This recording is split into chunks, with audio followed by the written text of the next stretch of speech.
Hi, it's Wednesday. That means it's time for another video edition of Widower Wednesday. I'm Abel Keogh, author of the book Dating a Widower, and today we're going to talk about widowers and deathbed promises. We're going to get into the nitty-gritty of deathbed promises. Should the widowers keep those promises? Are those promises even valid? And then for those who do think they're valid, what are some things they can do if they're having a change of heart? Or changing their mind on whether or not they want to keep that promise. So this is a problem, or this is an issue, I guess I should say. It's an issue that I do see on occasion, both in the Dating a Widower Facebook group and in my inbox. Generally, it goes something like this: the woman is falling in love with a widower, or is in love with a widower, but what's really stopping him supposedly from moving on is a promise that he made to his late wife on the deathbed. And the promise could be something like this. Maybe he promised the late wife that he wouldn't marry again. And so even though maybe they're in love with each other and things are going good, he doesn't want to tie the knot because of this promise that he made. Another issue that I see, another deathbed problem that gets in the way of relationships, is that maybe she promises, or she makes the widower promise to take care of the kids, and in this case I'm going to assume they're minor children living at home.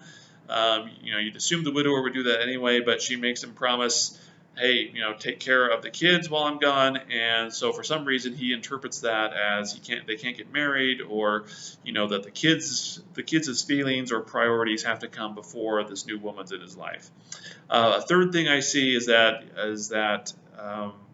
the widower will promise something. The late wife will say something, on her deathbed, like, "Hey, don't, promise me you won't sell the house. Promise me you won't, I don't know, change things or whatever." And the widower agrees, and so then, he's going on with life. He falls in love, and it comes time, and maybe to make the relationship work, they got to sell the house. But he's like, "I promised my late wife I wouldn't do it."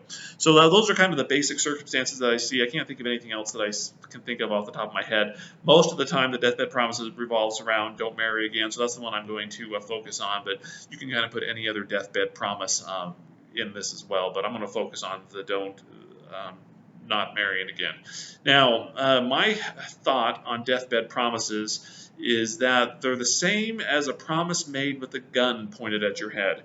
And I know that there's some of you out there thinking that, what are you talking about? If someone pointing a gun at your head and asking you to promise something is different than than promising a dying spouse something. And I'm going to disagree with that. The reason they're the same to me is that they're both promises that are made under very emotional circumstances. When someone has a gun pointed to your head, you're probably going to agree or say just about anything you can to make them put the gun away. If they say, "Hey, you've got to do this, or I'm going to shoot you," you have to promise me you're going to do this, or I'm going to shoot you. Odds are they're probably going to do it. The same thing but basically they're promises that are made under a lot of fear, sadness, uncertainty, things like that. And I think anybody out there watching this a video, if someone made a promise with a literal gun pointed to their head, I don't think anyone watching this would hold that person accountable to that promise, because again, under the duress, under the circumstances of which that promise was made. And I will say the exact same thing about deathbed promises, that again, they're under such duress and under such circumstances that I think people would promise just about anything. And I don't think they do it with the intention of breaking that promise later. I think their intentions are good, but I just think they're so emotional in that moment that they'll promise anything. Now, my wife died suddenly and unexpectedly, so I didn't have a chance to to have any last words with her.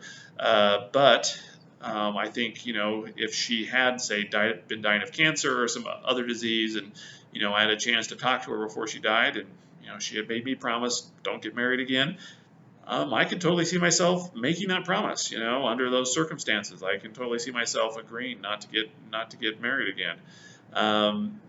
But again, those are really promises made under duress. And I think, like, if someone was to hold a gun to your head and make you sign a contract or something, there's not really a court of law anywhere that would really uphold that contract because of the circumstances that it was made in. So again, my opinion is there are promises made under duress, and I don't think you should feel obligated to honor them.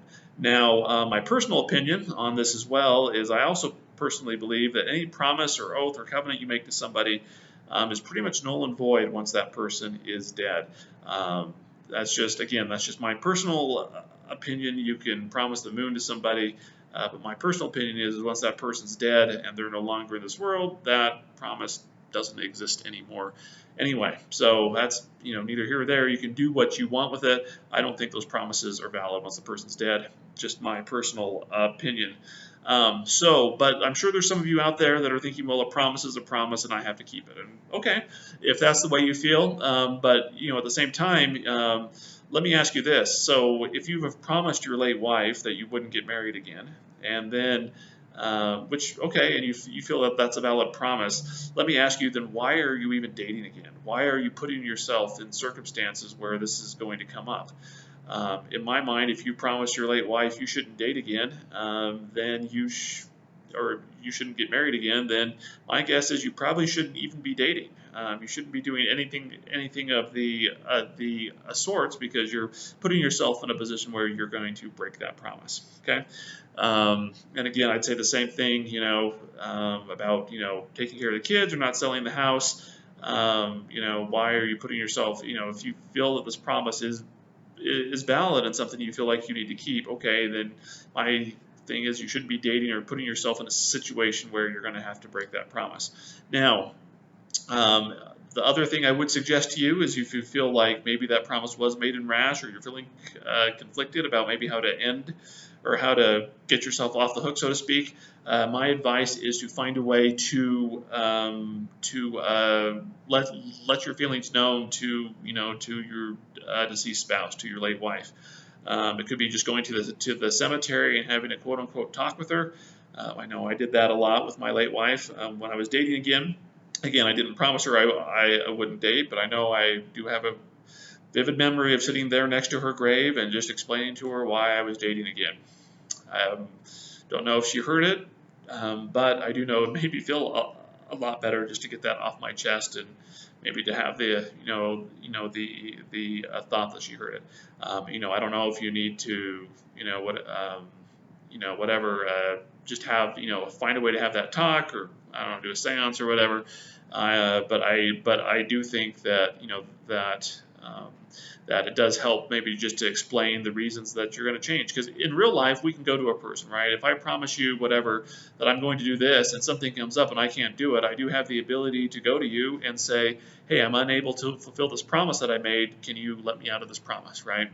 And with dead people, we don't have that option. And this is, again, part of the reason I think that once the person's dead, the promise is no longer valid. That's part of my logic and reasoning behind it, and the reason I think what I do. But at the same time, I don't think you should be bound to a promise to somebody where that can't be altered, because you can't talk to that person. So again, if it helps, find a way, through prayer, through meditation, through a visit to the grave or wherever you scatter the ashes, and have that talk. And that would be my advice if you really feel like you need to let them know, or to try to find a way out of it.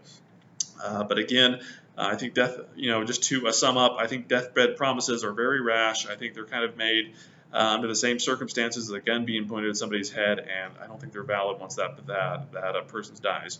But if you agree or disagree, or have more comments or thoughts on this, leave a comment below.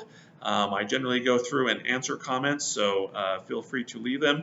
If you have another idea, or if you have your own questions or concerns about dating a widower, you can leave them in the comments as well, or send me an email, and I will get back to you. And if they're good enough, you'll see a video just like this. Also, you'll see a button up here. Don't be afraid to subscribe, and there's another video you can watch. Again, I'm Abel Keogh, author of the book Dating a Widower. This has been the latest video of Widower Wednesday, and I will see you next Wednesday.